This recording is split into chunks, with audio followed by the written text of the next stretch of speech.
तर मित्रांनो, BKC येथे भरलेल्या महालक्ष्मी सरस 2024 या एक्झिबिशनमध्ये मी आज आलेली आहे आणि इथे 500हून अधिक स्टॉल्स होते, जिथे की ओरिजिनल प्रोडक्ट्स आणि हँडमेड प्रोडक्ट्स जे व्यापारी बनवतात ते स्वतः इथे सेल करत होते. सरकारने इथे त्यांना सिलेक्टेड व्यापाऱ्यांना सेल करण्यास परवानगी दिलेली आहे. त्यांना कोणताही रेंट इथे पे करावा लागत नाही आहे. त्यामुळे एनी मिडलमॅन, त्यामुळे व्यापाऱ्यांना त्यांचा मोबदला डायरेक्ट मिळत आहे आणि खूप मेहनती लोकं होती.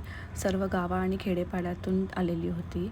सरस येथे खूप सुंदर एक्झिबिशन दरवर्षी भरतात आणि पाहण्यासारखं एक्झिबिशन असतात. मी पण काही खरेदी इथे केलेली आहे.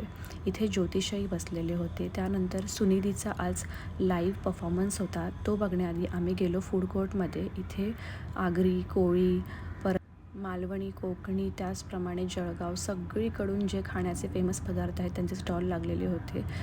ते खाऊन झाल्यावर आम्ही गेलो सुनिधीचा परफॉर्मन्स एन्जॉय करायला.